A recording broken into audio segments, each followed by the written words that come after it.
Welcome to Coolsville. Population, us.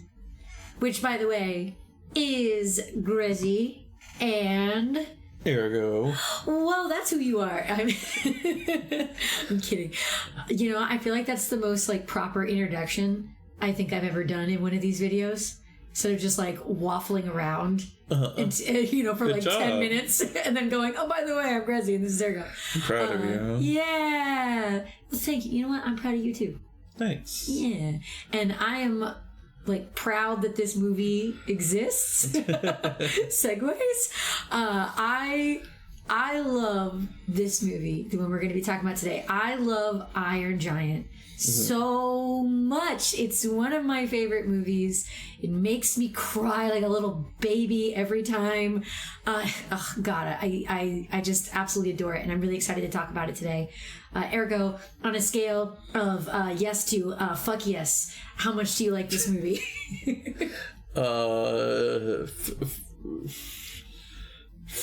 Frick yes. I don't know. Wow, you didn't want to commit to fuck yes, but frick is pretty close. This is a children's movie. We gotta keep it. Oh, I see. You know what? You're right. Gotta keep it clean. You're right. So you do love it as much as I do. There you go. Mm-hmm. Well, I'm glad we're on the same page there. I'm glad we're on the same page of it. This movie was adapted from a book, but I want to say very loosely adapted from a book. Yeah, as far as I know, they have basically very little in common aside from having a big robot. Yeah, I mean, we can verify that with our good friend Wiki. I'm sure, because I right before we started the stream, I was like, hey, Ergo, do you have the Wiki up? And he was like, yes, wait, no. But now he does. Yep. So I was just curious if there was a thing on that. I mean, yeah, it says loosely based on the novel. Apparently there was a sequel, The Iron Woman. Oh. Because the novel was called The Iron Man. Oh. Intriguing. Yeah. See, that looks different. Oh, also apparently in the novel he saves the world from a dragon from outer space, so that's... Oh! There's definitely some different stuff going on there. So you're telling me not a nuke. I mean, although, hey, a dragon in space, that's like a nuke, I guess, actually. You know, now that I'm thinking about it, as a dragon myself, I do respect that. I respect that power. But yeah, what was it? It's been a long time since I've read the book. It was an interesting experience reading it because I saw the movie first, so I will always think of the movie when I'm thinking Iron Giant, and I think that's kind of I feel like most people's interpretation of this is they know the movie and not really the book. I feel safe. Yeah. I think most people probably don't know about the book. Yeah. Also, on Wikipedia, am I right in that the image that they're using underneath it is that like an ad for Fortnite? What? Wait, no, because who are those people there? They looked like Fortnite people. What, on the poster? Yeah, because they were like wearing weird outfits that no one in the movie has worn. What are you talking about? That's the junkyard guy and Hogarth's mom. Oh, I could not tell who that was based on size. That's the general and a soldier and what's his name? Oh, Manley. Okay, well, in my defense, if you all go to the wiki right now, it's the one. Well, no, it's the one we have on the stream. Oh, it is. You're so right. Okay, well, look at that right now, and look at those people. It's small. The resolution is small. They look like video game characters, and I thought it was because I was going to ask. I was like, oh, that's right. Is Iron Giant in Fortnite, or am I just thinking of Ready Player One? Oh my god. Is the Iron Giant in Fortnite? No. Oh, he's in a Multiversus. Oh, okay. Well, I also know he's in Ready Player One too, because I saw that trailer. But anyway. Wow, man, egg on my face. Maybe I do need more, better glasses. I should go do that eye appointment I've been putting off. Oh my god. But in my defense, though, the image is so small that even on your computer, I was like, who are those fuckers? You thought, what, it was from, a crossover thing or something? Yeah. With Fortnite? See, now that I'm closer, I can see it. I'm right up at your shoulder looking at it. But as I was sitting next to you, I couldn't tell what it was. Oh my god, that's really funny. That's so silly. But you know what also is silly? this movie is so funny. I'm gonna segue into that. We're gonna brush past my shame and go into the conversation at hand. I love the humor of this movie so much. It is chef's kiss. Mwah. Perfect. It's really great. I think my favorite comedic moment is probably Hogarth at the dinner table. But that's like getting ahead of ourselves probably. We should probably describe the plot. It's fine. We don't have to always do it in order. Okay, well fine then. We'll leave the plot for a second. So I'll tell you, in the dinner table scene, basically the giant is like missing some of his pieces. He's missing his hand, and his hand ends up in Hogarth's kitchen, and his mom is like just asking him to like say grace at the dinner table, and he's like rolling his eyes. He's like, whatever, and he's gonna start, and then he notices the hand in the kitchen, and he's like, oh my god, and that propels my god. We thank you for this meal, and stop the devil from doing bad things, and get out of here, Satan in the face he makes when he says Satan. He's just like yes. Yeah, so that we may live in peace. Amen. I fucking love that scene so much. It kills me. I love it. Yeah. And you remembered it too, so you must also appreciate it. Yeah, that's really good. Yeah. Do you have another favorite funny moment? I mean, there is just when Manly is, staying at their house because he suspects that Hogarth has seen the giant. And every time Hogarth tries to leave the house, Manly is just there being like, hey, where you going? Hey, champ, hey, sport, hey, Slugger. Yeah, you get like kind of a montage of him being like, Slugger, champ, buddy, pal, or whatever, just like saying where you going? Yeah. And then he explodes. And he's I'm going out. Oh, why don't you take Manly with you? Thanks, Mom. Thanks a lot. Oh my god. Because we quote that like all the time. We do. Like, hey, Slugger, champ. Hey, Slugger, champ. Where you going? To answer that, usually if it's directed at me, I'm going to the convenience store, but or to the bathroom, because that's the other thing that we usually say instead. But anyway. But yeah. Anyway. This is The Iron Giant. 1999. Ooh, so at the very end of the 90s is when we got this movie. The very end. Directed by Brad Bird, who would later be known for The Incredibles.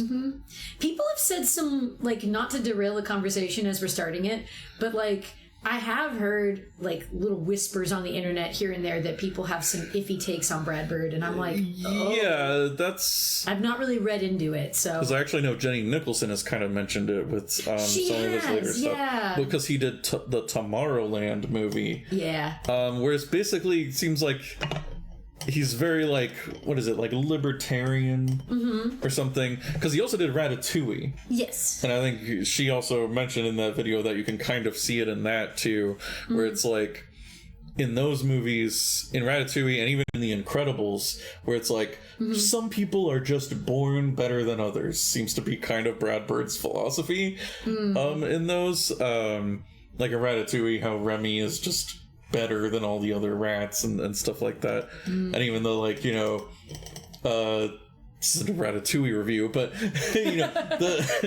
the kind of lesson in Ratatouille being like, what was it? Not everyone can be a great chef, but a great chef can come from everywhere, from anywhere. It sounds inspirational, but that first part, not everyone can be a great chef. Why not? Like, it's true. Like, that is kind of tricky, because it does sound positive. Like, when you were saying it, I was like, oh, I mean, I get it. Like, that sounds positive. Yeah. But when you frame it that way, yeah. And then, I think, again, from Jenny's video about Tomorrowland, she brought up then The Iron Giant, which is kind of the opposite of that, which is you are not who you are born as, you are who you choose to be. That's kind of the whole point of this movie. So it's like, what happened to him that he kind of went in the total opposite direction? I don't know. From this movie. That, or maybe he just is bad at inspirational metaphors all of a sudden. I don't know. Like, maybe it got worse over time. It's hard. I mean, M. Night Shyamalan, for example, made a really good twist, story right off the bat, and then right after that, following it. Not that he didn't make any good movies after that, because there were still some good movies. But it's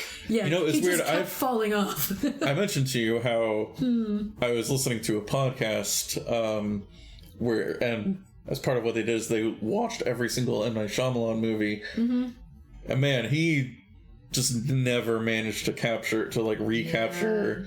What happened with The Sixth Sense? Yeah, it was lightning in a bottle. It just happened to work out, and he got the right actors, the right story, the right idea, the right twist. Yeah, I think some of his most recent ones. I think people did mostly Knock at the Cabin Door. And obviously everyone made a lot of memes about the beach that makes you old. Although interestingly, those were adaptations, whereas most of all his other stuff is also written by him. Which I know there was Trap, which was that the elevator one, or was that a different? No, that's called Devil, and he didn't actually do that. He was just a producer on that. Okay. Trap was the most recent one where it was at the concert and the dad is a serial killer. Oh, I saw the trailers for that. Yeah. I know what you're talking about. It's him trying to escape the police or whatever. The most positive thing I've heard about that is that it's really enjoyable trash. Oh. Basically, it's just super goofy and if you don't take it seriously, it's a fun movie to watch. Right. And so kind of that's what they were saying on that podcast. They were like, this is what he should do. He should just kind of make trash. He shouldn't try to make good stuff. He should just do goofy weird movies. Yeah. Anyway, but this was not M. Night Shyamalan movie. No. We're sorry, off topic. But but moving from that, I will say, regardless of what good things we have to say about Brad Bird in this review of Iron Giant, obviously grain of salt inserted if he's got some weird fucked up takes that we're not fully fully on with, because I don't know. We're going back to 1999. Yeah, we're speaking of the past anyway. The past Brad. So however he is now, we can't really speak to. Sounds like he should rewatch his old movies. What I'm hearing, right? He should probably do that. Which, by the way, maybe you should summarize. Do a quick summary. Yeah, a quick summary. So basically, a big robot from space shows up in this small town in Maine, which actually kind of makes it feel like it's a Stephen King. A Stephen King, yeah. That's what I was gonna say. It's in Maine. I was gonna say it was based on a Stephen King novel, but no, it's someone else that I don't know. Ted Hughes was the other. Hogarth Hughes. That's where the Hughes comes from. Nice. That's good. And it's set during the Cold War, which I think the only other thing that we had that wasn't set in the 90s was the Muppet Christmas Carol. So I think that'll be interesting when we talk about how 90s this is, because it's not set in the 90s. Everything else, except maybe also Silence of the Lambs, was maybe 80s. But aside from that, everything else has been set in the 90s. Yeah. So we'll see how that affects things. Interesting to see that. Yeah. A kid finds the giant who is trying to eat a power plant or something. You get hungry when you look at a power plant. And, yum yum. Yeah, and the giant's getting electrocuted, and Hogarth Hughes, our protagonist, saves him, and so the giant kind of befriends him. He's kind of he's like a puppy, like a dog or something. Yeah. He just kind of starts following him around, and they start to get to know each other, but what is he? Is he a CIA? I guess he never says who he works for. Well, I mean, he kind of does, because he whips out his badge all the time. He's like, I work for the government. But he just says the government. He says I think somebody says which agency, and he's like, I can't tell you that. It's classified or something like that. Maybe he works for the Men in Black. Maybe he's MIB. He works for some sort of secret organization in the in the government. The CIA or whatever. CIA, something like that. Yeah. Maybe at this point the CIA was still a classified thing or something. So I think, didn't the CIA kind of get invented during the Cold War? Or maybe it was earlier. I don't know. I don't remember. This isn't a history podcast. Yeah. I mean, it kind of is. Oh, well, It kind of is. It's about the 90s. Forget I said that. Yeah, but this doesn't take place in the 90s, so we don't need to know about, this history. This is earlier. And right, so this agent, Manley. Is it I thought it was Mansley. Mansley, sorry. Oh, okay, that's why I was like, have I been saying his name wrong forever? No, okay. I got it wrong. No, okay. Kent Mansley shows up because of the reports. I also like, slight tangent about Kent. I like how when he's first introducing himself, where he's like, "Oh, Kent, blah, blah, blah, work for the government, blah, blah, blah," and he is hearing these townspeople out when they're like, "Oh, yeah, there's fucked up weird shit's happening. Like, it's like I took a bite out of the tower. Like, what the hell?" And he's like, "Is it something big?" And he's like, "Please, this is a bumhick town. This isn't big." And then he's like all snooty about it, but he sits in. He says big things happen in big places. Yep. And then he sits in his car, looks over, and there's a chunk taken out of his car, and he freaks out, and he's like, "Oh my god, something big is happening!" Like, I like how because it happened to him, he's like, "Yeah." Then he believes it. It's fucking big. He doesn't believe it until he sees it for himself. Kent Mansley. He finds, then he finds the baseball bat that's been bitten, and it says "hog hug." Was that later? Not baseball bat. It's the because the power plant people give it to him because they find it. It's his BB gun or whatever kind of gun. Because remember, he had his flashlight taped to it. Oh, he went to investigate the weird noise or whatever. Oh yeah. I don't know why I thought it was a baseball bat. Yeah, no, you're good. Yeah. Either weird for a kid to have just a rifle. So I get how he lives like out in the country. I mean, fair. But I get why you everybody has a gun. I get why you would think baseball bat, because that seems more indicative of what a kid would have, on them. Also, just a BB gun. So it is. Yeah, I keep thinking like, is it a rifle? Because they do live outside in like the wilderness, so maybe it is. In the 50s, I don't know. Yeah, could be. Who knows? Anyway, he finds that it says "hog hug." I don't think he puts together until later though, but that it's Hogarth Hughes. It's when he asks for a phone and they point him to the house and he goes and he talks to them for a minute. That's it. And then he leaves and he sees Hughes and then he says, and then I think she says like, "Hogarth, could you?" Yeah, she calls his name. Do something. He's like, "Hogarth," and he's making fun of it because he's like, "Hogarth," like Hogarth. Might as well have named him Hogarth Hughes. Might as well have named him Zeppo. Zeppo? Yeah. Why Zeppo? Because wait, actually, is that a reference to something? Isn't that a brand of lighters? Zippo. Yeah, he either said Zippo or Zeppo, but yeah, I think he was just making maybe fun that's a 50s thing. I don't know. Making fun of his name anyway because it sounds weird. Yeah, and so then he like right, they're like renting a room in their house, and so Mansley rents the room just so he can try and keep an eye on Hogarth to see if he'll knows anything about the giant. Hogarth also basically makes friends with this artist who also owns a junkyard. Dean. I love Dean. Dean's the best. And Dean, he owns his junkyard, but he makes art out of the junk, and so Hogarth brings the giant there because also the giant wants to eat metal. That's why he was eating the power plant before. Yeah. So he's like, "Oh, I got plenty of food here," and he manages to convince Dean to keep him there. And then let me see. Mansley like kind of gradually picks up on clues and stuff, and he finds out that the giant is there. Yeah. In addition to dealing with the runs. Because Hogarth gave him laxatives. Hogarth poisons him with laxatives to try and get him off his case. Right. So good. I love that. Oh my god. And then like finally it's it seems like they're in trouble. Mansley finds out where the giant is and he gets the army to come in. But he gets a picture because Hogarth he finds his camera. He's like, "Oh, of course, the junkyard." Brings the army in, but they manage to disguise the giant as one of Dean's art pieces. They just think it's a big sculpture. And so it seems like they're in the clear. But then, what is it that happens? Oh, yeah. Then they're just playing around. They're playing around. Hogarth has like a toy gun, and he points it at the giant. And like whenever the giant sees a gun, it like kind of reminds the giant that or what is it? It like activates like a defense system. Yeah, because like he starts to like get into like this defensive mode where he channels himself as a gun, because like his eyes like start to do like that weird camera thing where it like zooms in or whatever, and then it like when he sees when he sees a gun, he like goes into like combat mode basically.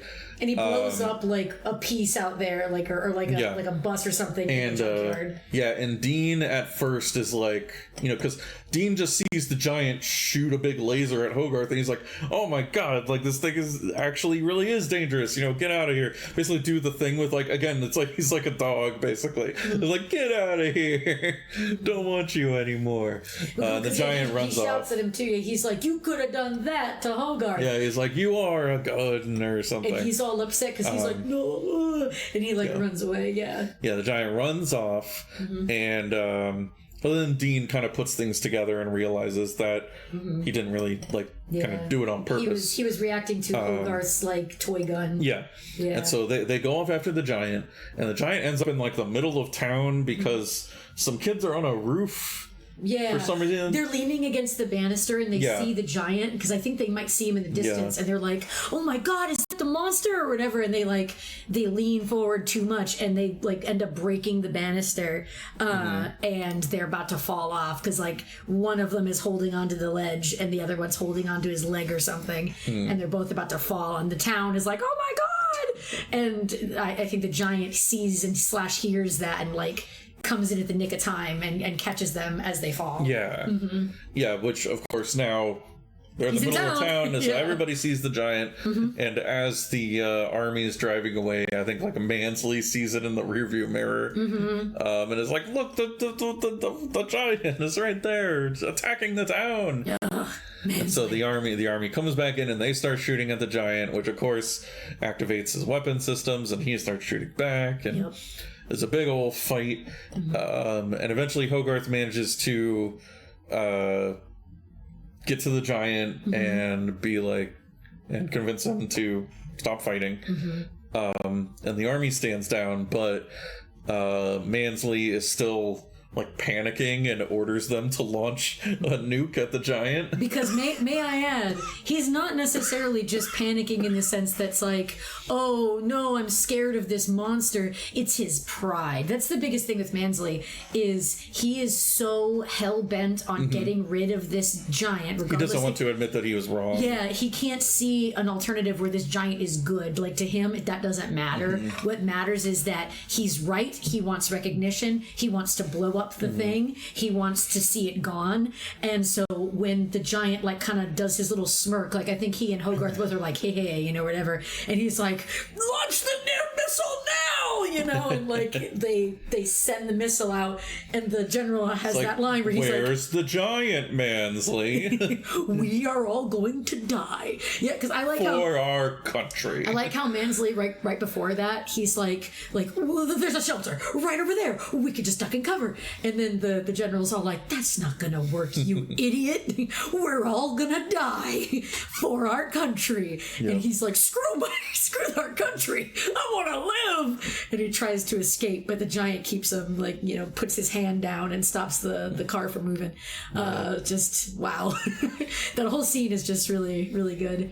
And then what follows from that is peak cinema that's designed to just murder your eyeballs, if you want them to stay dry, like, forget it. Because the giant is, sees what's going on, sees this missile, and Hogarth, explains, like, when it comes down, everyone will die. And we've set up before in this movie, like earlier on, because they see hunters have killed like a deer, and Hogarth explains death to the giant, and about like souls and everything. He sees, or he hears this, he's like, "Oh, they're all gonna die," and he's like, "Okay, well, I'm gonna do something about it. And he's also, again, earlier in the film, it's established that he really respects and likes Superman. You know, that's what he likes. He doesn't want to be a bad guy robot. He wants to be good, you know. Yeah. And so he says, you know, something that Hogarth said earlier when he was like, you know, hey, I'm leaving, like, you stay, I go, no following, you know, back when he was kind of in that puppy stage where he was like just trying to follow him. And so he says the same to fucking Hogarth, where he's like, you stay, I go, no following. And you're like, no! And he rockets up and he says the line that everyone, I think, who has seen this movie has like ingrained in their brain. Well, because he remembers another thing that Hogarth said, which was like, you are. I forget what the context was, but yeah, he says, you are who you choose to be. Yeah, you are who you choose to be. And he's like, Superman. And he closes his eyes and like the missile strikes him. And I'm getting kind of teary just thinking about it. I'm like, God damn it. Because it's just so well set up. Just like the emotional payoff, it's so good. Because, yes, of everything that was previously established, you know, and the music, my God, yeah, we'll have to look at the composer for this. The music score in that movie is just so good, because it hits you in the feels, you know. It's not just the stuff that's on the screen, just everything in that moment is just well done. And of course, to end it off, you know, everyone is like, yeah, you know, and Hogarth is, you know, obviously sad, and, you know, he's like, you know, hugging his mom. And that's when we cut to later on, you know, like our present day for him, you know, so later on, like a couple months or a couple years. Actually, it must be a couple years, because Dean, who had like a little bit of a flirt here with Hogarth's mom, is now his, you know, so he's now Hogarth's father-in-law, dad. Yeah, he's... or not father-in-law, stepdad. Yeah, stepdad. He's married his mom, and they're in a park, and they're looking at a statue that they made, that he made in commemoration of the giant. And the mom says, you know, oh, it's your best work, honey. And he's like, you think this is my best work? And she's like, yeah, it's next to the one with the she says something, the feelers or the antenna, like I can't remember what she says, but yeah. They give Hogarth a box. You know, Dean is like, oh yeah, this came in the mail. The general said it was all they could find, you know, of the giant. He wanted you to have it. And it was just like this, like, screw. You know, it was this big screw. And he's like, I miss him. And we cut then to, at night, Hogarth's getting ready for bed, and he sees the box is empty, and the screw is like hitting the window, and he's like, oh my God, because something else that was established earlier in the movie, because like the part where I was referencing earlier with the hand that was crawling around in the kitchen, the giant has this like built-in mechanism that will collect his pieces to him, you know, so if like his head is there, if a part of him has survived, the rest of the pieces will eventually reconnect, you know, and find him. And so Hogarth knows that and is like, oh fuck yeah, you know, and he's like, bye-bye, you know, like be safe or whatever. And you then see it like going through like all this different terrain all the way up to like fucking, I think it's Antarctica or some shit. It's really cold and really snowy, and you just see the giant's like, you know, his head's not buried, but it's like kind of in snow. It's like 3/4 maybe, you know, out of the snow. And his like beacon is like beaconing all of his like parts to him, and you can see like his leg is like hopping along, and he smiles, and that's the end of the movie, and you're like, oh yes, he's alive, like yeah, he did it, he survived. Which to that point I will add, because I think I might have said this when we were watching it with our friends on Discord, but like I know that sometimes people will feel like if a character who looks like they died but isn't actually dead comes back to life, you know, like they feel like maybe that robs it of its like emotional weight or anything. But like for me, I feel like whether the giant lived or did not live in the movie, it's still strong. It's still a strong ending. Yeah. It was a genuine sacrifice. You know, he didn't think he was going to come back from it. And they set it up earlier that it was possible for him to be able to come back. So like it makes sense, you know. So it wasn't like this Deus Ex Machina kind of, you know, thing where it's like, oh, he shouldn't have lived. Like that's stupid. You just don't want kids to cry. And it's like, no, the kids are crying already. Yeah. And so are the adults. We're all crying. Yeah, and it's not like it was like I feel like it would be cheap if it was if it happened like immediately. If like immediately after exploding, Hogarth does like a single tear and he shows back up. Yeah. Yeah, if he is like, hey, I'm fine. It was, you know, I'm immune to. I'm good. I'm invincible. Yeah.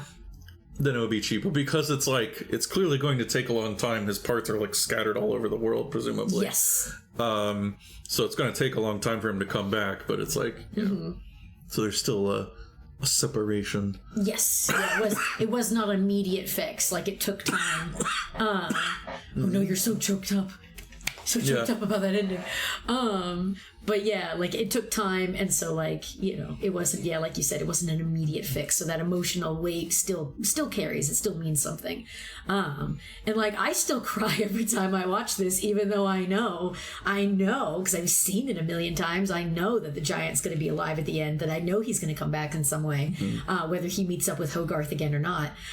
Which I like to believe that he would. I like to believe that he would know where Hogarth lives and somehow comes back to him. I think that'd be fun. Yeah, I think that'd be cool. Where is that sequel? You know, adult Hogarth and the giant. What would happen then when it comes back? Oh God, who knows? But you know what? What matters is the movie we have, and you know what? I'm glad. As much as I joke about like, oh yeah, it'd be cool if we had a sequel, I actually don't really want one. Like, I mean, I won't say no to one if it ever like comes out. It's interesting to think about what would happen next, but it's not necessary. Like, I don't need it. You know, I would greedily like think about one because I'm like, oh, that'd be so cool to like to see it again. Good to write a fan fiction. Yeah. But yeah, it is beautiful as it is, and we don't necessarily need more. It gives us enough. It gives us what we need. And it gives us a good cry. I know that I've searched up that ending when I needed to cry. I'm like, I want to cry. And so I'll look up giant, you know, Superman scene, and I'm like, just like sobbing like a little baby. But yeah, that movie is just so good. And you did such a great job summarizing it. So thank you for your lovely plot summary there. In terms of like discussing its 90ness, obviously we're going to dive into doing that in just a bit. Yeah. But I do want to also add, because there were some parts that I was thinking about while you were describing the plot. I was like, oh man, I kind of want to talk about some of these like other little parts. I wanted to reference how when we first meet Dean, this is we get a little bit of an introduction to, or not introduction, we get a little bit more of a like behind the scenes for Hogarth, you know, like how he is as a character, because all we know of him so far in the movie is that he's just some kid, you know, he likes, you know, scary movies because we see that's what he's watching before he goes and, you know, gets the giant. We know that he wants a pet, you know, because he was like trying to beg his mom for one, and then the squirrel goes up Dean's leg. his pet, like, so that's actually his first meeting with Dean is in that scene, but his first proper meeting, I guess, with Dean is at the junkyard when he's he says something like, oh, squirrel boy. Yeah, I think he does. He's like, oh yeah, squirrel boy. And that's before he even realizes that the giant is there. He doesn't know that Hogarth's gonna ask about anything like that, but you know, Hogarth comes to talk, and in that scene we get information about Hogarth because he basically ends up drinking coffee. He specifically drinks espresso, and I like how Dean frames it. He's like, you know, this isn't just coffee, kid, this is CoffeeZilla. And he's like, hey, I'm hip, I can do it, you know. And he starts fast talking, which is another funny scene I love. And he talks about how he's basically this ostracized kid who's like a nerd, you know. He jumped up a grade because he needed stimulation. I remember he was saying that, and he's like, I'm stimulated enough right now. And Dean's like, yeah, that's for sure. But we learn from that he, you know, is often picked on because of it. The kids beat him up because, you know, he's this nerd. So we get to learn a little bit more about Hogarth in that scene. And then obviously when he does get the opportunity to be like, oh yeah, by the way, here's the giant, he eats metal, you've got a lot of it. What do you think? And Dean walks away, pours the coffee out, and walks away. Oh, yeah. But I like during the day when Hogarth comes back after, because Dean allows him to stay for, the night, and then he'll think about it. But, that's probably going to be it. Hogarth hurries back, and he sees them doing arts and crafts. Dean has seen that he's like creative, and he's like, yeah, okay. And I like how that begins with him going, there are two types of metal in this yard.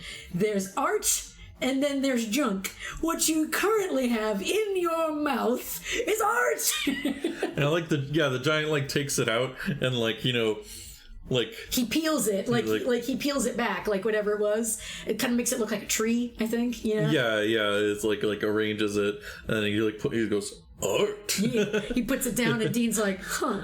And that's when Hogarth comes back, and he's like, I thought you guys were in trouble. And he's like, doing arts and crafts with him. Yeah. I love that. And then that leads to the other scene in the lake where the giant does the big cannonball. And I love Dean as a character so much because the farmhand or whatever comes by in his truck, and he's like, you're in the middle of the road, because the tidal wave brought him all the way out there, and he's like, yeah, so? And he's like, all right. Just great scene. Great. Just, I said it before and I'll say it again. The comedy in this movie is so good. It's just see, who plays Dean again? Oh, yeah. Who plays Dean? Because I will say, if it's not evident, Dean is one of my favorite characters. So Harry Connick Jr., you said? Yeah, what do I know him from? I don't know. Apparently Patrick He's Connick in a lot of cousin. Stuff. The name does sound familiar, but yeah, I also could not piece right off the bat what he's from. He's in a band, apparently. Australian Idol in 2023. Oh, wow, he's done a lot of music. Is he mostly a musician? No, he does a lot of movies, too. He just does a lot, I guess. Busy guy. But I don't really know him from anything else. Just interesting. American Idol.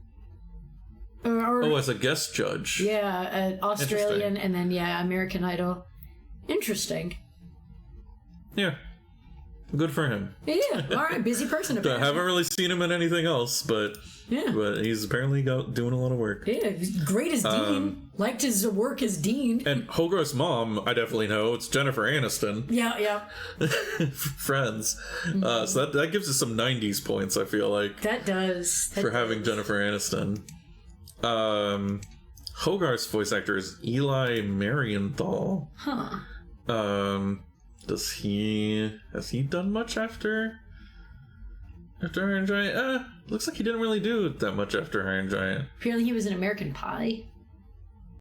The same year as Iron Giant. Oh, he was Matt Stifler, so he must be like a little brother of, Maybe. I guess, I know there's somebody named Stifler. Was he a kid when he was Hogarth? Because I know he sounded youthful. Yes, yeah. Okay. He's only a couple years older than us. Oh wow. Okay, yeah. Yeah. Neat. So yeah, he wasn't as young as Hogarth, but he was like a teenager. Yeah. Oh, he was in Batman: Mystery of the Batwoman. Wow. He played Tim Drake. And Robin. Tim Drake as Robin. Yeah. Only one time, apparently. And it looks like he kind of stopped.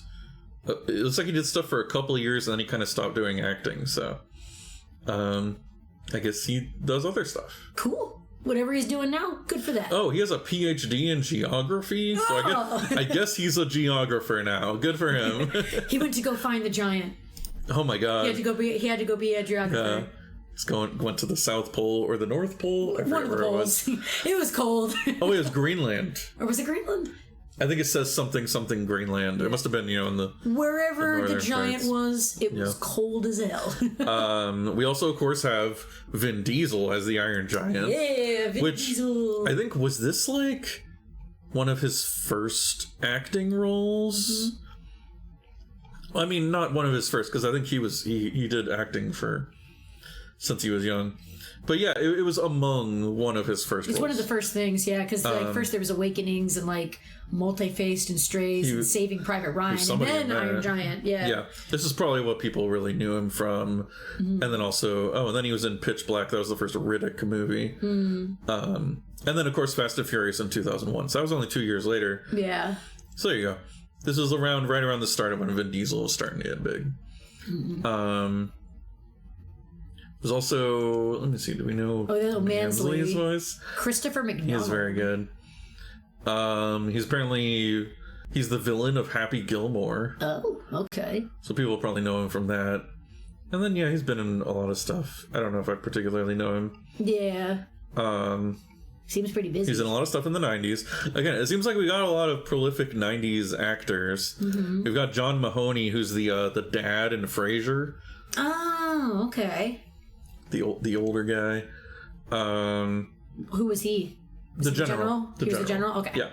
Yeah, he has a very distinctive voice. Oh, Frank Welker. Of course, we have Frank Welker as a squirrel, because, of course, whenever there's an animal that makes, noises, you gotta get Frank Welker. Well, that or... He's the squirrel and the deer that dies. Oh, my God. But yeah, it's either Frank Welker or D. Bradley Baker, let's be honest. Yes, D. Bradley Baker is the other one, yeah. Yeah. So they're iconic with that. And then gotta make a movie with just the two of them as just animals. No like dialogue, but just making animal sounds at each other, just going. And they definitely have to have subtitles. They cannot do a Star Wars Christmas special and just do Wookiee noises without any subtitles the whole time. Yeah. I still can't believe they decided that. Who decided that? Crazy. But that being said, what was it? The Brad Bird. I know we talked about him because we were talking about the voice actors. But Brad Bird, how many things did he do in the 90s? So, like, I know him for his animated stuff, yeah. Yeah, and Ratatouille. Those are, like, the three main things I know him from. Oh, wait, I saw The Simpsons, apparently. He hasn't done that many movies, which is interesting. Is he more of a television guy? Because he's just done The Iron Giant, The Incredibles, Ratatouille. He did one Mission Impossible movie. Oh, wow. And then Tomorrowland, Incredibles 2, and then some other movie that's coming out. Ray Gun. There's about a guy with a ray gun. Whoa! Hello? Is this Yu Yu Hakusho? Is this how, like, what? Excuse me? You can't just name something Ray Gun and not make me go, what? That's wild. Wait, so is that really like all he's done? Wow. I guess animated stuff takes a long time to make. And I mean, as a director is also what I mean. Yeah. Okay, wait. He was a director on The Simpsons. Okay. For the good parts of The Simpsons. Oh, that's good. Basically, from 89 to 1998, so and almost 10 years. And apparently the Rugrats, too. He was an animator for the Rugrats. For one episode. Okay. So he's also, I guess he also does animation. Interesting. Yeah. Oh, wait, go down. I saw All Dogs Go to Heaven. Special thanks. Oh, okay. So maybe he helped out or something. That's interesting. Because I was going to say, like, depending on how many, like, 90s films there were in that list, I was like, oh, Yeah, so he was an animator and a director. Interesting. Okay. It's a busy guy. Yeah. In a way. Definitely. It's interesting looking at the Rotten Tomatoes scores of the movies that he's made. Because, like, Iron Giant 96, Incredibles 97, Ratatouille 96, The Mission Impossible 93, Tomorrowland 49, Incredibles 2 93. So, man, Tomorrowland really tanked. Everything else did well. That's kind of crazy. So I gotta, this isn't a Incredibles 2 podcast, but I'm a little surprised that Incredibles 2 has that high of a Rotten Tomatoes score. It's probably, because is that, like, solely the critics' percentage, and it's it's not the audience one. Okay, I guess here's the thing. The audience one is still A+, or is that what that means? Never mind, I don't know. I'm not sure what that means. But I will say this. As somebody who has only watched Incredibles 2 once, but has seen Incredibles 1 like a good handful of times in my life, I liked it fine. I didn't hate it. I thought it was a fine movie. So like, I guess that's the thing, is it feels more like a like a 70 to 80%, not a 90%. I guess, but yeah, then I suppose you also would have to weigh the fact that people would probably, we're like, oh my god, finally, right? Finally, yeah, like man, they really drug their feet on that one. Yeah. But yeah, I don't know who, but a lot of people really, waited too long to make that movie. So I'm glad they finally did it when they did. But yeah, Incredibles 1 is still my favorite of the two. I like the first one a lot better. Also, it was a good movie, the sequel, I thought. But yeah, just talking about the production of this movie, it was a box office failure. Which, may I get on my soapbox for a moment and say, that is because Warner Brothers is a coward. Yeah. They're a coward. Why does that always happens? Yes. Yeah, I see, which was attributed to a lack of marketing and Warner Bros. Skepticism towards animated films following the failure of Quest for Camelot the preceding year. Yeah. And it's just like, well, yeah, if you don't do any marketing for it, then of course it's gonna fail. Yeah, like what do you expect if you don't market it? I never understand that of like, well, okay, you didn't try, like. What I so think of course it failed. The executives are probably thinking in that line, which I'm not excusing it. I'm just saying what I bet they're thinking is, oh well, to market it, they don't want to spend money. Yeah. So if this movie's going to tank already, so it's like we they might feel as like, well, Well, then it's like, well, losses. then why did you start the project in the first place and then change your mind? Yeah. I don't know, but I will say, and I'll probably bring this up again when we inevitably watch Cats Don't Dance, because that was another box office failure due to the fact that once again they didn't believe in it. They were like, no, this looks stupid, we don't like it, it's another animated movie, it's gonna do bad. But lo and behold, it became like a cult classic, or like one that did well, on VHS sales and stuff like that. Gosh knows I rented the shit out of that movie growing up. The film garnered a cult following and is widely regarded as a modern animated classic and one of the greatest animated films of all time. Exactly. And it makes me wonder if they had tried to market it worth a damn, if it would have been even more of a success, or if whatever. But we will never know because Warner Brothers was a coward. So yeah, I'm glad that people know this movie exists and that they love it and that it is widely seen as a success, because it deserves it. They put in the effort and it shows. It was a really good movie, which is kind of how I feel also about the Jim Henson Labyrinth. It may not be one of my favorite movies, but it is a good movie, and it breaks my heart sometimes to think back to how it was critically panned, and Jim never lived to see that. Wait, which liked one? It. Labyrinth? Or what did I say? I meant Labyrinth. Did I say something different? No, you did say Labyrinth, but I was thinking. Yeah, because are you thinking of The Dark Crystal? Well, because he made both. Dark Crystal and Labyrinth. But you meant Labyrinth is a David Bowie one. Yeah. Labyrinth is a David Bowie one. And both of those movies at the time, were panned by critics and did not do well. And that really broke Jim's heart. That made him upset, and sad.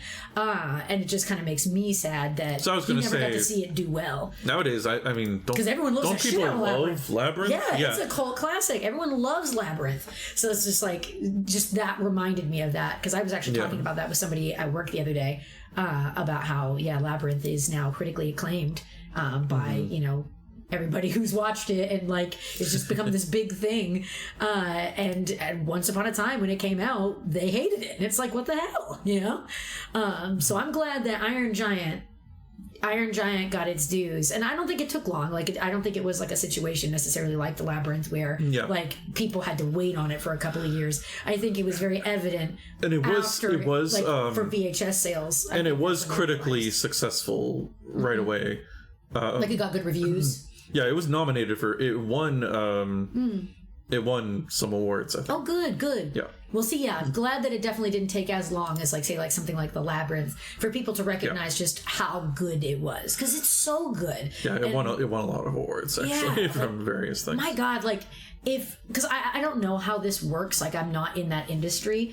But I would imagine that if I was, a bigwig and I sat in on watching, a draft of it, or something, if they were oh yeah, this is the movie, we're getting ready, however, if I sat and I watched it, a part of it, I'd be oh, that's dope, Because I don't think there's a single part of that movie where I'd go, oh, this will work. This will fail. Like, there's not a single part I can think of where that would make me feel like I was wasting my time or money, you know? So it kind of makes me wonder who watched this and if they did even watch it.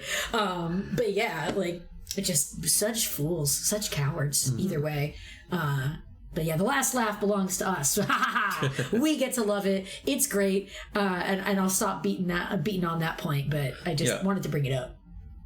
So how 90s is it? Yeah, so that's the point we need to really start hammering now, is just how 90s it is. So I think we have laid the tracks, you know, the groundwork for, you know, we definitely get some points for the people that were involved in it. You know, Brad Bird definitely did a good few things in the 90s.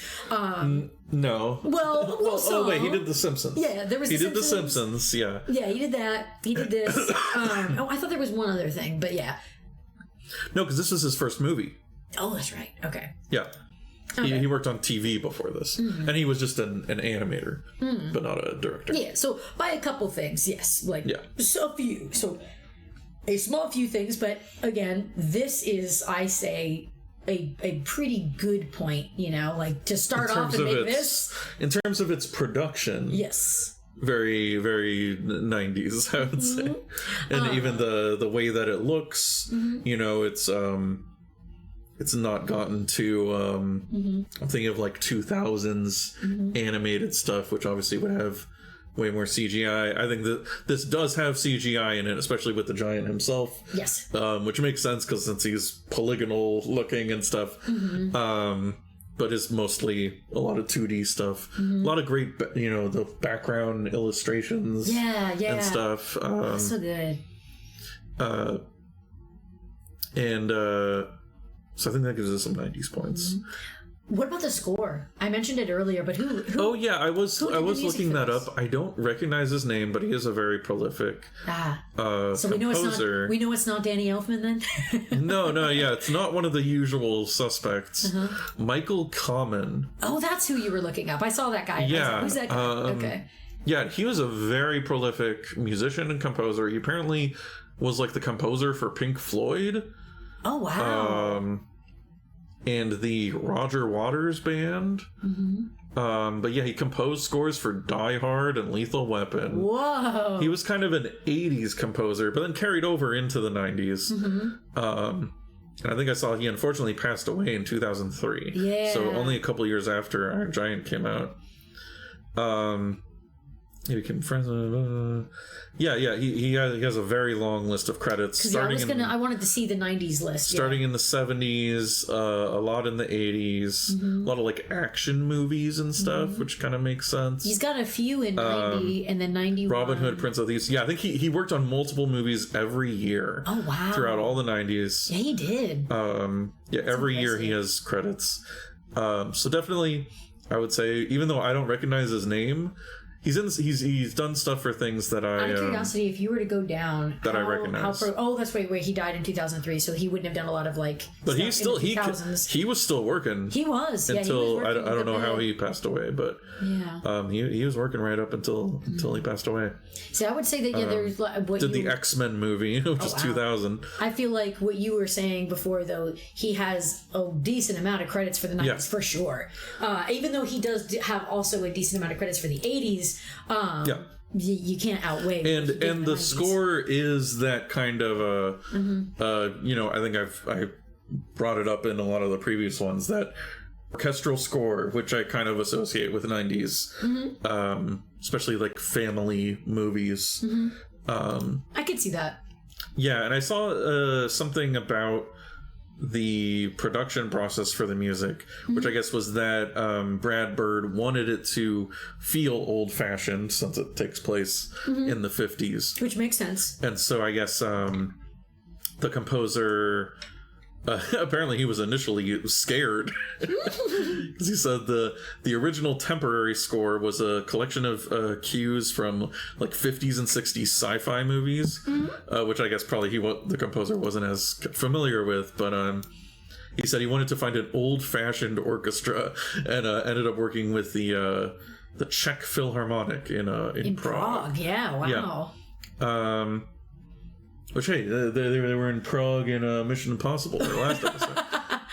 Look at the segues there, yeah. Which I think that is an orchestra that works on a lot of movies, movie soundtracks. So yeah, they wanted to make it feel a little more. So maybe it's like a little different. I guess it's hard to remember. I can't like bring the music back up in my head. There was I do remember definitely when in that final scene, the Superman scene. I don't remember. I can't like recall the music exactly. I couldn't, hum the tune or anything. But I definitely remember thinking that the music was very good for that scene. Yeah. Definitely helped with the, the emotional impact. Yes, I would agree. Yeah. I like how it won an award. The music when you were on that. Common score for the Iron Giant won the Annie Award. Music for in an animated feature. Production. Yep. That amazing. I'd say it deserves it. Way to go, Wiki. Thank you. But yeah, I would say my initial thought. So I'm curious if you'll agree. Based on some of the voices, the actors involved, like you were saying, the production, Brad, and our composer. I feel like I would feel that gives it some decent 90s points. Yeah. That being said, the music was inspired by 50s and 60s, so definitely it takes place. It took place in the 50s. So obviously, we don't really have. So it's not the most 90s movie It's ever. not going to be getting basically any points for anything that's like. Yeah, there's no technology, Yeah, even the giant in the characters. Yeah, even the giant himself is based on more old-fashioned sci-fi stuff. So it's like it's really all just the production, which I would say is pretty 90s. Yes. The animation and everything, definitely the style. It's that 90s style to me. Yes, and so that's why I'm leaning to like 95. Like kind of in the middle, kind of midway, because I would even I mean, I guess technically because if it's 99 is the maximum. Yes, I have to kind of remember that, because that technically means 95 is like a little more than it. Technically 94 would be the halfway point, mark, right? That's fair. If I'm thinking of that correctly. Yeah, because the 0 would be like your 1, right? Yeah. Technically 94 is the middle point, so I feel like 95 does make sense. Okay. Because I'm like, I almost want to give it like a little more points, because I would say the dialogue and stuff, they're not talking like a 50s or 60s movie. True. I feel like they do talk pretty much the same as any other 90s movie. They kind of talk like 90s people to me. It doesn't really sound like they're from the 50s. They didn't use a lot of old terminology. They're not, There wasn't a lot of that. Nobody said soda fountain, They kind of, I mean, we were at a soda fountain, but... they kind of just talk the way that you would expect from, like, any other cartoon in the 90s. So I was like, I almost want to give it, like, a little more points, but... What I was going to say is possibly because, and I'm curious if you... How you would feel about my initial thought on this is...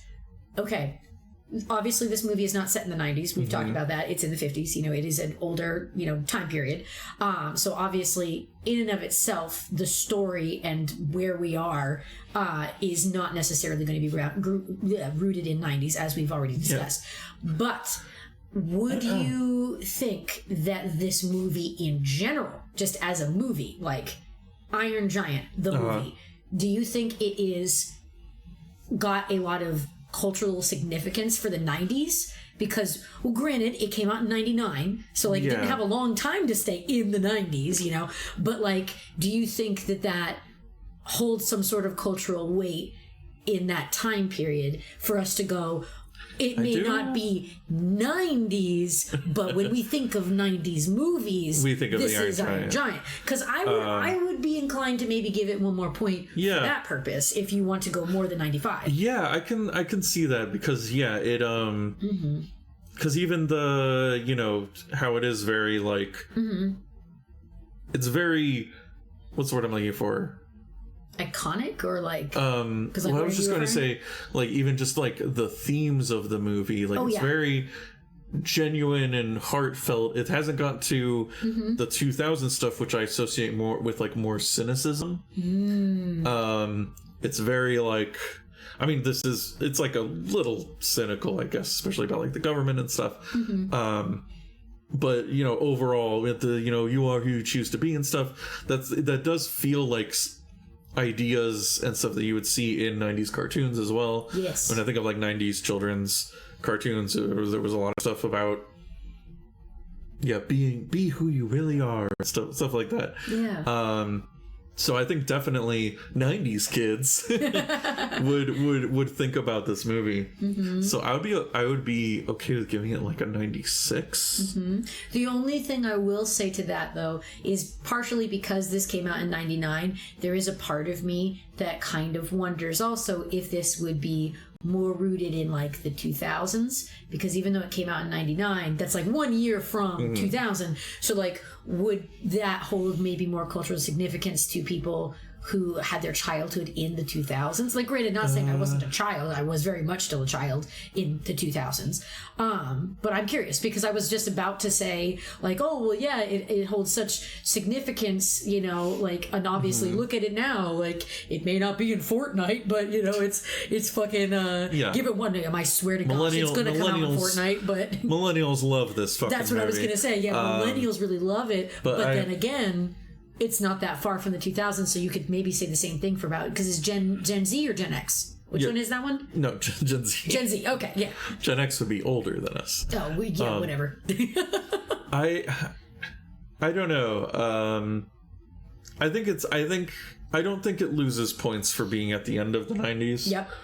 I think because then it's still, I think like the interesting thing was stuff at the end of the decade, when we review stuff at the beginning of the decade versus the end of the decade. Yeah. I feel like stuff at the end of the decade, it is interesting because maybe it does end up being more associated. You know, maybe people see it more in the 2000s. But I still feel like it's, since at the end of the decade, it is kind of, I don't know, it's wrapping up the decade. I don't know how to say it. It's like kind of looking back. It's taking ideas from the past 9 years before it. So I would still say it would be associated with the 90s. Okay, yeah, I'm with you on that. I could agree with that. Yeah, so I would be totally fine with putting this at 96 if you'd like to. Yeah. I think so. I think it goes just a little over the halfway point, but then it can't really go further because, again, in the actual content of the movie, there's obviously nothing 90s about it. Yeah. Aside from maybe the way they talk, but even then, not that much. You know, just yeah. So I'm thinking 96. Yeah. Right. And you can definitely tell that our biases are going to come into effect in some of these movies. Yeah. Because some of these movies are going to be more significant to us, you know, and hold more weight to us in terms of like, I guess how they would be rooted in where we were in the 90s and kind of like hold extra weight and power in that. And I can definitely say this movie has a lot of hold on me, a lot of weight and power, because it's just so good. It really is. And like when people talk about like, I wish they made movies like they did in the good old days, you know, I do kind of think back to something like this where I'm like, yeah, I want to see a movie like that. Yeah. I want to see somebody make a hand-drawn animated movie. You know, everyone always talks about Disney in that respect, but it's like, you know, not just Disney. Like, give me something like this again, where it's like a hand-drawn film with maybe some minimal CGI in there to help make some certain things pop, and then have a good focus on story and characters and your humor. Like, I think that is a kind of movie I'd be happy to see anytime, because it works. If done right, it works real well. But, you know, I'm assuming whatever you're thinking of watching will work, hopefully, as well. I don't know what you're going to subject me to. So what is your pick? What are you thinking? Should I pick a bad movie next? No. What are your few we need to see the depths of the 90s. Oh, my God. Not just all these good movies that we've been watching. Yeah, we've mostly been watching good movies. Yeah, they've all been pretty good. Maybe we need a bad movie. Stop it! No, stop it! No, stop trying to threaten me with a bad time. I've got to say the first thing that stood out to me was the Super Mario Bros. Movie. Oh my god. We did just watch Galaxy. Speaking of bad movies, that's what I was thinking. I was like, in honor of the Super Mario Galaxy movie, should we watch the Super Mario Bros. movie? I mean, I wouldn't say no. I will say this as a quick plug. Not that, freaking Illumination needs a plug from me, I guess. I don't know. But I will say this. That movie was really good. I've seen a lot of reviews about the Mario Galaxy and about how it was going to be kind of mid, and I was like, oh dear, because we already thought the first one was a little mid in some respects. Like we both weren't like hugely blown away by it. Mm-hmm. But I like how we both were pleasantly surprised. We were both like, oh, yeah, this was fun. This was really good, And I certainly didn't have a novel of like ways to change anything, like I did in the first one. I liked Mario Galaxy. I liked it a lot. So I would not be against continuing the Mario-ness with a movie I have seen, because you and I did watch this once. Yeah. I remember distinctly that we were in that one really awful one-bedroom apartment when we watched this movie. I have that memory. And the movie was... It was a movie. That's what I remember. So yeah, because wasn't it? We were doing like kind of a, I guess not a marathon, but we were just trying to watch like every like video game movie. Were we? Because we watched that and we watched the Street Fighter one, and we might have watched. I think we watched the first Mortal Kombat one. Maybe. I don't know. My memory is hazy on that. Because we were watching some video game movies, which also those are also they're 90s, so at some point. Is Theodore Rex also one? Was that a 90s? It might be. Because I think we also watched that around that same time, I think. It might be on here somewhere. Yeah, I think we were watching bad movies too. Could have been. Yeah. So I think we were specifically watching bad movies just for fun. Oh. But I mean, it sounds like that's your pick, but are you 100% sure? What you know what? Let's watch the Mario Bros. Movie. Why not? Get the iconic Luigi Mario. Yeah, like the only like really memorable line. Yeah. I mean, I think there are some other memorable lines as well. There's some good stuff in that movie. Also, it's not a great movie, but there's some good stuff in there. As somebody who used to in their youth watch a lot of Nostalgia Critic, which right now, let me say, I have regrets, but as someone who in the time did enjoy watching a lot of that, I still remember him making fun of that, about the Mario and Luigi Mario thing. But I think more people kind of joke on it in like a fun way, where they're like, they think it's silly, but they don't hate it, kind of. Yeah. Thing. And I guess as much as as much as I did rib on it before, I do actually kind of think that it is funny. It's a joke that their last name could also be Mario. It's just weird. They're the Mario brothers. That implies that Mario is their last name. Yeah. It's kind of fun. Yeah. But yeah. All right. Sounds like we're going to be watching the Super Mario Brothers movie, which, man, I kind of wish that they had gotten... This will be a wild change of pace from Iron Giant. Yeah, we went from, look at the cinema... Also, because I'm pretty sure this is like 1990 or maybe 91. Oh. So we're going back to the beginning of the decade. And you know what? It kind of reminds me, I know we're not doing the Mario Brothers review now, but it kind of reminds me of TMNT. I was going to say that too. Yeah. I think it's got that grungy. I think when we watch aesthetic. Excuse me. Mm-hmm. I think when we watch it, we'll probably be thinking about the TMNT movie a lot. Yeah, especially since it takes place in a city. Yeah. And like, obviously. It's in New York. It's in New York. For part of it. Yeah, it's in New York. And then it's in dark New York or whatever. Evil New York. Really dark and drippy New York, if I remember correctly. I do remember it being a very wet movie. Yeah, it was very damp. It was a very damp movie. For all the mushrooms in the Mushroom Kingdom. It's got to be damp. Yeah. Anyway. Yeah, but we'll save more of those musings for next time. But I guess as a closer, I will say, oh my God, thank you for staying with us and watching this movie. And stop feeling bad about yourself. You're doing great. And get out of here, bad thoughts, and enjoy the rest of your whatever it is that you're doing while you're watching this. Rest of your day, your night, whatever you got going for you. because you're great, and this movie is and great. Remember, you are who you choose to be. Yes, Superman. Whoa. Now cry. Boo-hoo.